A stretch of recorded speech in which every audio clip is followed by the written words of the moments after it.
Sasya minta Ustaz uraikan lah pandangan Ustaz tentang konsep sasya seseorang. Konsep apa? Konsep sasya. Konsep sosial.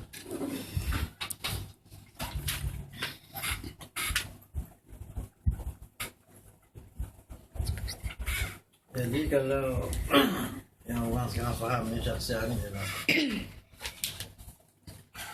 budi pekerti ataupun akhlak, ataupun kita kata kita nak lihat seorang tu baik bila kita lihat syakhsiah dia, ya. Ada juga yang mentakrifkan syakhsiah ni budi pekerti dan juga dari segi penampilan dan keterampilan dia tu sejauh mana. Kalau keterampilan, penampilan dan syakhsiahnya itu ada budi pekerti yang mulia, maka itu disebut syakhsiah yang baik, syakhsiah yang mulia. Tapi kalau budi pekerti yang jelek, moral yang bejat, dan juga dia mempunyai keterampilan yang teruk, dan sudah tentu syakhsiahnya itu syakhsiah yang tak baik, syakhsiah yang tak baik. Jadi kita kalau boleh dari segi orang Islam, Melayu Islam ni, syakhsiah kita kena seperti mana Rasulullah SAW. Aisyah ketika ditanya bagaimana syakhsiah pribadian baginda Rasulullah SAW, maka jawab Aisyah radhiyallahu anha, pribadian baginda Rasul itu ialah Al-Quran. Rasulullah itu umpama Al-Quran yang berjalan. Apa maksud Al-Quran yang berjalan? Maksudnya Al-Quran itu ialah kalamullah. Al-Quran itu ialah kitab yang diturunkan Allah kepada Sayyidina Muhammad dan mengandungi segala hukum, segala titah perintah yang perlu dipatuhi dan segala larangan yang perlu dijauhi.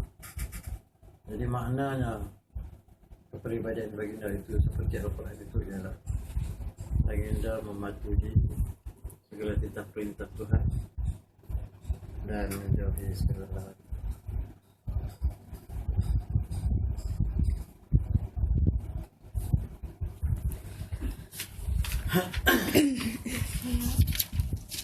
Okay, sekarang ni terdapat berbagai isu yang diketengahkan mengenai sasiah seseorang guru itu.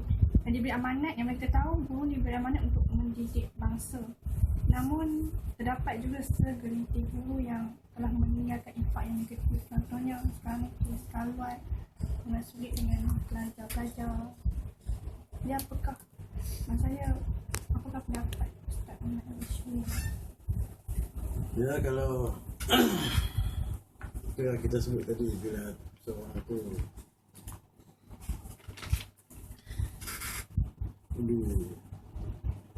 melakukan kejahatan moral ataupun akhlaknya itu menunjukkan pekerti yang tidak elok, yang jelek.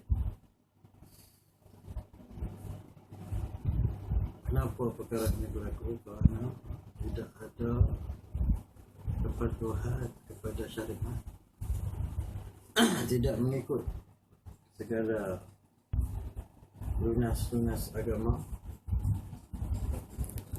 tidak menjunjung segala titah perintah, dan tidak juga menjauhi segala larangan. Jadi yang paling penting sekali dalam membangunkan syakhsiah ini, bagaimana kita mengikut segala titah perintah Allah SWT. Apa kewajipan-kewajipan kita? Kalau kita sebagai Muslim itu bagaimana? Setiap agama itu tidak akan setuju. Setiap agama itu tidak akan setuju dengan judi, dengan arak, dengan zina, dan perkara-perkara yang jelek. Kalau ada agama yang setuju dengan perkara-perkara yang jelek, itu bukan agama. Itu bukan agama. Jadi agama ni semua perkara yang jelek. Dan di sisi Allah, agama yang paling diterima, agama yang diterima ialah hanya Islam. Jadi kita selaku umat Islam, kita kena ikut apa yang Allah Taala perintah, supaya bila kita ikut apa yang diperintahkan, kita juga akan dipelihara daripada apa yang kita takut. Kan? Jadi Allah Taala suruh, contoh, Allah Taala suruh kita pakai tudung. Siapa? Bila kita jaga diri kita, maka kita jaga, bila kita jaga aurat kita, maka kita jaga pergaulan bebas. Sebenarnya kalau aurat pun ada batasan, begitu juga dengan pergaulan ada batasan, kan? Jadi kalau kita ikut apa yang dinas-dinas Islam, yang Islam bergaris pada kita, maka kita akan jauh daripada segala perkara yang tidak. Jadi titik tolaknya ialah sejauh mana kita mengikut kitab perintah Allah itu. Jadi bila kita ikut kitab perintah Allah, maka tidak akan terjadi perkara-perkara yang merosakkan diri kita, merosakkan masyarakat, merosakkan keluarga kita, dan apa terlebih kepada negara. Ya. Seterusnya, jadi apakah cara efektif untuk menangani isu taklah yang berkaitan dengan soalan yang kedua tadi lah. Guru apa? Kurang sahsiah diri. Kurang sahsiah diri. Guru yang tidak ada syakhsiah.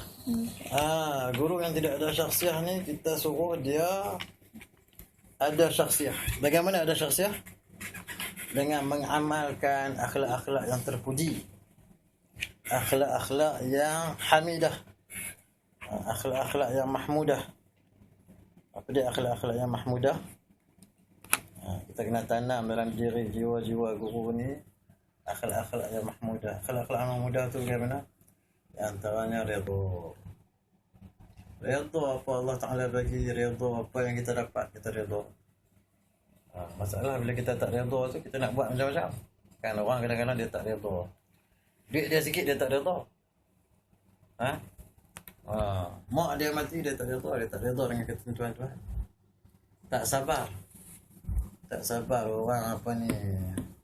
Kan kita nak buat assignment, kita kena sabar. Kita nak kerja, kita kena sabar. Sabar dalam perkara-perkara yang baik, buat perkara-perkara yang baik. Dan sabar juga dalam meninggalkan perkara yang maksiat. Sabar ni bukannya sabar bila ditimpa musibah saja. Sabar ditimpa musibah saja, sabar. Sebahagian daripada sabar itu ialah sabar bila kita ditimpa musibah. Tapi ada juga sabar dalam melakukan perkara-perkara taat. Apa dia perkara taat? Kita nak buat apa yang Tuhan perintah. Maya kena sabar. Kan, wasta'inu bis-sabri was-salat. Allah Ta'ala kata, mintalah pertolongan dalam kesabaran, dengan kesabaran dalam melakukan solat tu kena sabar. Dan kita buat perkara yang baik pun, kita nak belajar pun kena sabar. Kan, kadang-kadang kita nak duduk baca buku tu berpeluh habis. Kan? Peluh tu kena sabar. Jadi macam tu juga kita duduk dalam kelas, kita kena sabar. Kita nak baca buku, kita kena sabar. Nak jalan kaki pun kena sabar, kena tahan. Ini semua akhlak-akhlak hamidah, akhlak-akhlak mahmudah yang perlu diterapkan dalam jiwa setiap guru dan setiap bakal guru. Yang kena tahan sabar, belajar sabar. Belajar redha, belajar berkecukupan. Belajar berjimat. Belajar jangan boros. Dan jauh kita daripada sifat-sifat yang mazmumah. Sifat-sifat yang keji. Sifat-sifat yang keji tu apa? Terlalu sensitif. Tak boleh. Kawan dia duduk sembang. Dia tengok kawan sembang, dia kata kawan dia duduk kata dia. Kan? Sensitif tak? Tak boleh. Kan? Lepas tu antara perkara-perkara sensitif lagi ialah, antara perkara-perkara yang keji lagi ialah coupling. Coupling ni apa? Coupling ni maksudnya dia main boyfriend dengan girlfriend. Bila coupling ni, bila student-student ni dia coupling, maka akan terjadi perkara-perkara yang tidak elok. Kebanyakan orang kapling ni dia akan merosak. Merosak dari segi apa? Yang pertama, akhlak dia merosak. Dia nak buat perkara-perkara yang tak elok, yang Allah Ta'ala tak kecil. Merosak juga dari segi apa? Dari segi pelajaran pun akan merosak juga. Pasal apa? Pasal dia buat perkara-perkara yang tak elok. Kalau tak merosak pun dia akan merosak. Dia akan merosak dari segi syakhsiah, dia akan merosak. Dia akan membenarkan perkara-perkara yang tak dibenarkan. Dia akan tolerate dengan perkara-perkara yang tak sepatutnya dia tolerate. Yang sepatutnya tak boleh toleransi, dia toleransi. Jadi dia menghakis sifat-sifat yang baik. Jadi itu yang perlu untuk bakal guru dengan guru. Kalau nak syakhsiah dia baik, dia mesti fokus, mesti konsentrate dari segi akhlak-akhlak yang mahmudah, budi pekerti yang baik, sifat-sifat yang mahmudah kena tanam dalam jiwa setiap guru dia. Sabar, qanaah, berkecukupan, redha, kan?